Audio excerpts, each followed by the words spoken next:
Good afternoon and welcome back to another ironic introduction to another video. Today I'm going to be breaking down the Act 6 compensation and kind of reviewing how I think Kabam did.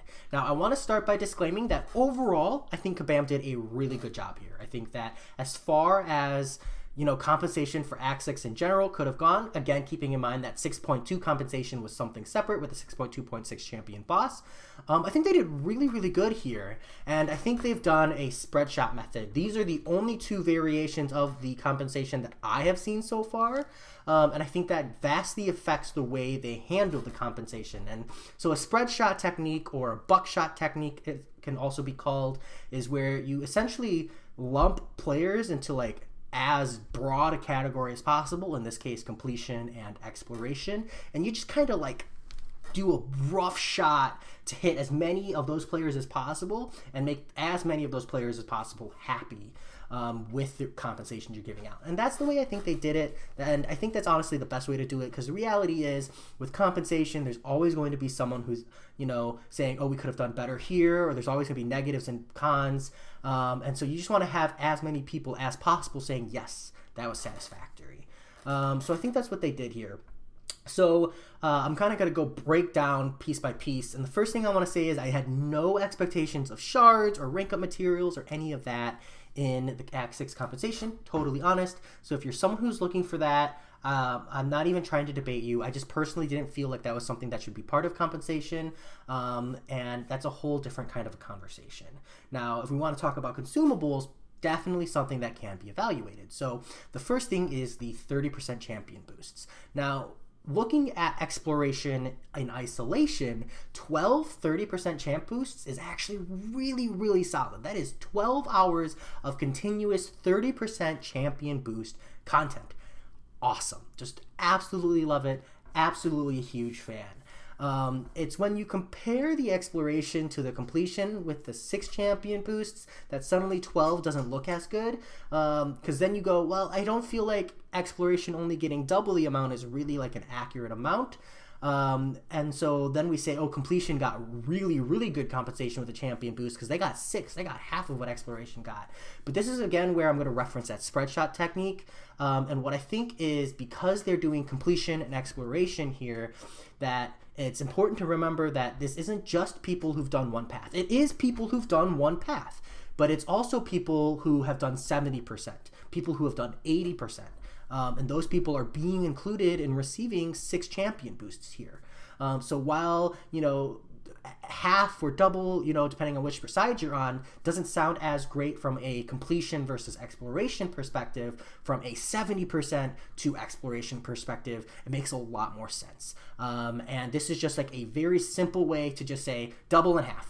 And we left it there depending on which side you were closer to, or whatever their metric for was determining between whether or not you were on the exploration side or the completion side. That's how they did it. And I think this is really simple. And honestly, 6 champion boosts is also amazing, and 12 is also amazing. And that's what is important. Is in isolation, I think both are amazing.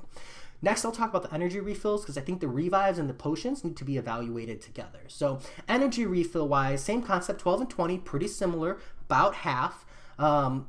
And both in isolation, I think absolutely amazing. Again, I think exploration could have gotten a little bit more, and that's even looking at it in isolation. I don't think 20 was enough. I will say I think that the energy refill should be looked at from the perspective of how many times you quit out of the path because the path was too hard and then came back to it later or tried again. And that is something, the way I look at the energy refills, because the energy spent clearing the paths is finite. It's automatic. Even players who haven't done the content yet are gonna have to spend that energy to clear the path. So it shouldn't be looked at as oh, this is compensation for the energy you spent clearing the path, and that's important to remember. But even then, I feel like the explorations of the paths, especially things like the champion boss 6.2.6, maybe Mordo, where if you end up dying or losing someone on your team and you maybe don't want to revive, or you'd rather rerun the path, could be very, very expensive energy-wise.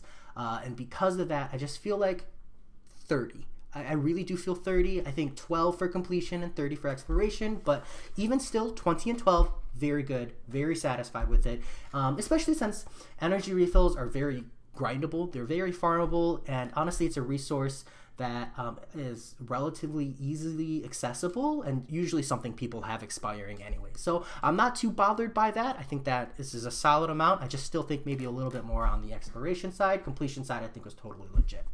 And then finally the potions and the revives. Now I'm going to look at the revives in a different perspective. I think some people think, oh, this is level 3 revives. It's really just a bigger revive. And that is one way to look at it. And that's technically the right way to look at it. But when I see a level 3 revive versus a level 2 revive, especially with the concept in mind of people exploring a bit Act 6, I see potions. I see free potions in a way that doesn't cause potions to go into overflow.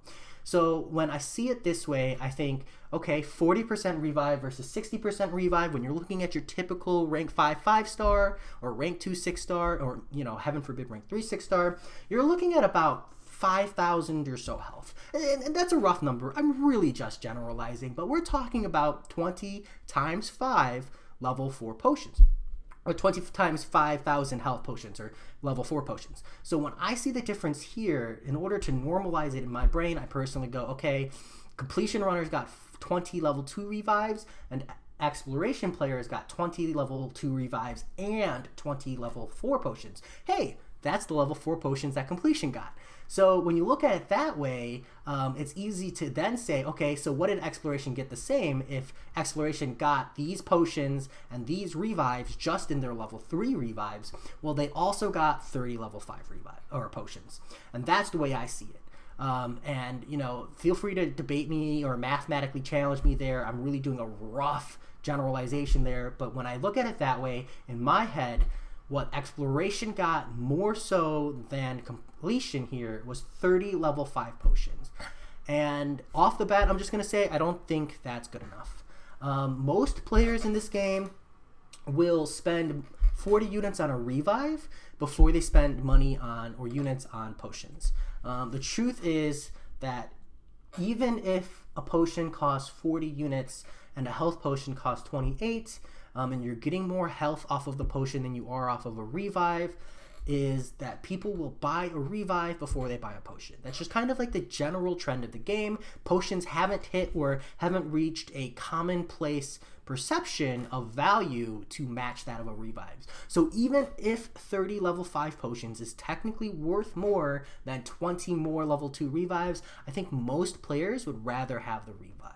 And I think one of the reasons for that is that health, or 10,000 extra health, isn't always enough to save your life. If you're dying to a special, or you're dying to a stun chain, or you're on a mini boss and you're trying to take a mini boss down, an extra 10k health sometimes doesn't cut it. And the reality of that is in that situation, honestly, even a level 1 revive means more. So for me, I think the biggest miss here is that the major difference between completion and exploration is in the form of health and not in the form of revives. I think that it would have been okay to give completion 15 level 2 revives and to give exploration players 20 level 2 revives and 10 level 3 revives, and then adjust the potions accordingly. I think that would have been good. I think that would have had a better perspective of the players. Again, I think overall this is great. I'm just kind of evaluating of how it could have been better. Always look to improve. And then finally, and unrelated to the compensation itself, this is like my biggest complaint, and it's the fact that Kabam took too long to send out compensation. It has been a hot second since Act 6 has been fully nerfed, quote unquote. And we didn't even know it was coming out. We didn't get any kind of advance notice. There was very, very small or very, very minute amounts of communication. And that might be because it wasn't planned. It might be because it wasn't there yet. But I would have liked to see, and I think this is incredibly important, even if it means the nerfs get delayed, rather than have the nerfs come out sooner. And maybe this is just my personal opinion. It totally is just my personal opinion. I think the compensation should launch at the same time as nerfs. Here are the nerfs. Here is the compensation. Because the longer it takes to get compensation, the cheaper or the less impactful I feel it is, relevant to the situation that's being compensated for. To me, it's kind of like this is our apology letter, right? And if you punch someone in the face and you give them a black eye, and then you apologize the next day with a set of cupcakes, it means a lot. You feel bad, so bad that you spent the time to make cupcakes. And the next day, it's relevant, especially if it's sincere. But if you wait a month and the person's black eye is healed and you guys haven't talked for a month and now you come back and you say, oh, by the way, here's my apology cupcakes. Sorry for giving you that black eye a month ago. It just doesn't mean as much. To me, it just feels like, that moment is come and gone. So just as it isn't as relevant. That's a really bad metaphor, is a really bad analogy, but I don't know which word is the correct one here. But that's the comparison I'm going with, and I'm sticking with it. That said, as always, though, I hope you enjoyed. Let me know what you think about the compensation, and I'll talk to y'all later. Peace.